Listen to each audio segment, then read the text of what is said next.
Have you ever said something optimistic out loud, felt a small, irrational surge of anxiety immediately afterward, and reached for the nearest wooden surface to knock on it twice?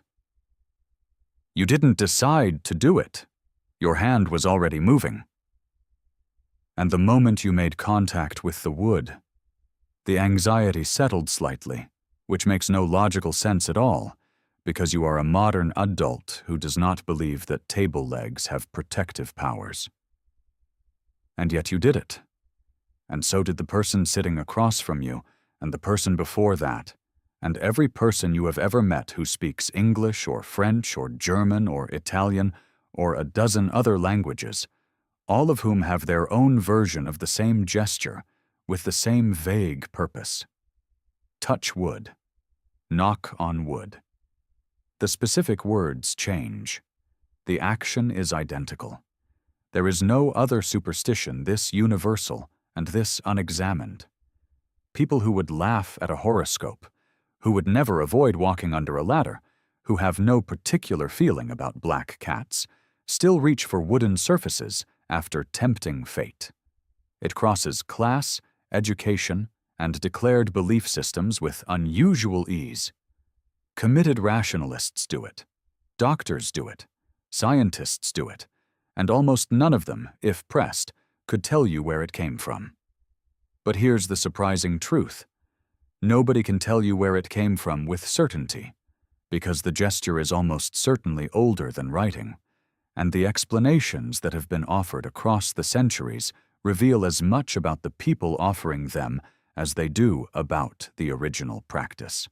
Today, we're tracing the competing histories behind one of the oldest physical gestures in continuous use, why three completely different explanations all turned out to be plausible, and what it means that a ritual this old has survived every single belief system that originally gave it meaning. To understand why this is genuinely difficult to trace, you have to appreciate what archaeologists and historians are working with. Written records of folk practices, the kind of everyday gestures that ordinary people performed without commentary, are scarce before the printing press and almost non-existent before widespread literacy.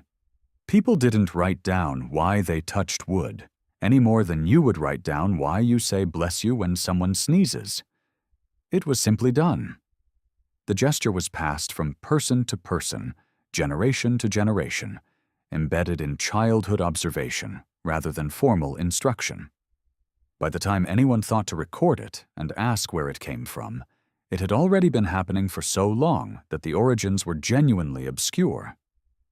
The oldest explanation, and in many ways the most compelling, reaches back into pre-Christian Europe and the belief, common across Celtic, Germanic, and Slavic traditions, that trees were inhabited by spirits.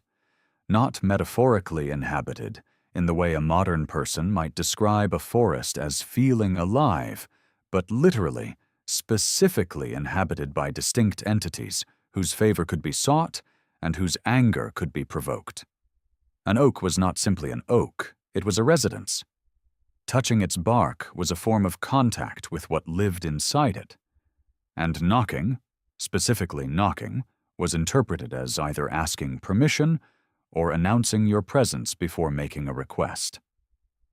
When a farmer said something hopeful about the harvest and then touched the nearest tree, he was not performing an empty ritual. He was completing a transaction, acknowledging the spirit that might help or hinder him, and requesting its continued goodwill. Think of it like knocking on a door before entering a room. The knock is not the important part. What matters is the acknowledgement it represents, that someone else is present, that their awareness matters, and that you are not simply acting as if the space belongs to you alone.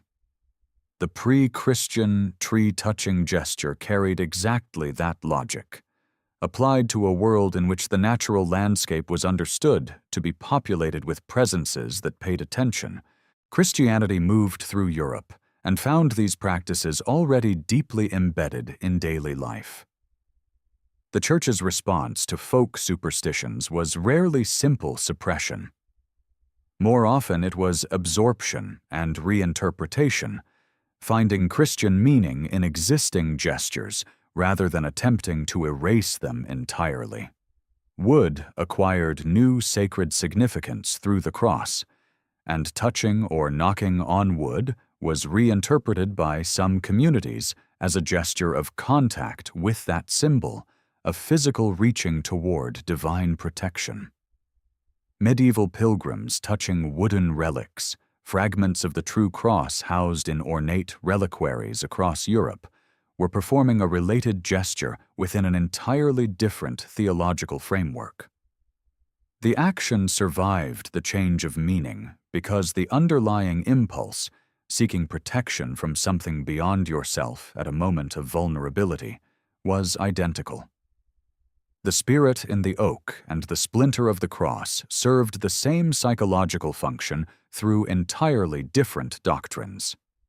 So, if the gesture already had two separate histories by the end of the medieval period, how did a Victorian children's game end up as a third candidate for its origin?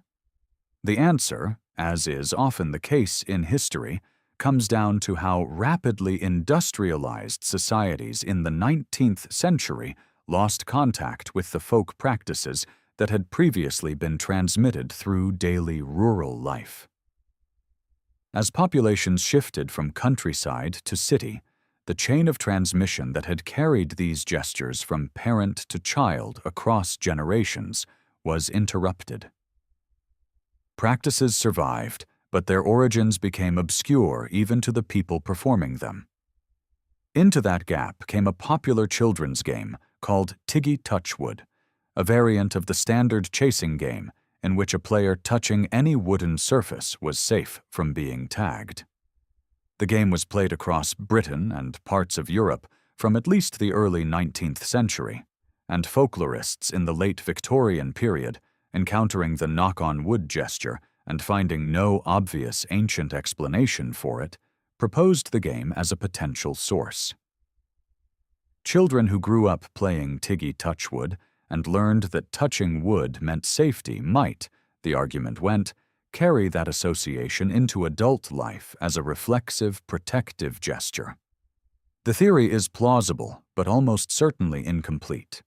The gesture appears in too many cultures with no equivalent game for a single Victorian children's pastime to account for its global distribution. What the Tiggy Touchwood theory more likely explains is the persistence and reinforcement of the gesture in 19th century Britain at a moment when its older religious and animistic meanings had faded, giving it a new secular context that could carry it forward into the 20th century without requiring belief in tree spirits or sacred relics. What all three explanations share is more interesting than what separates them. Each one is a version of the same underlying act, reaching out to touch something solid and grounded at the moment you have said something that acknowledges how much you don't control. The spirit in the tree, the protection of the cross, the safety of home base in a children's game. All of them offer the same thing, a physical anchor at the moment of acknowledged vulnerability. So, the next time your hand moves toward the nearest wooden surface, before you've consciously decided to move it, you'll know something about what that gesture is carrying. Older than Christianity, older than recorded history, repurposed by every belief system that encountered it and outlived every single one of them. The wood doesn't protect you. It never did. But the act of reaching for it is the oldest admission in the human repertoire, that some things are beyond your control, and that acknowledging it out loud is the moment you feel it most.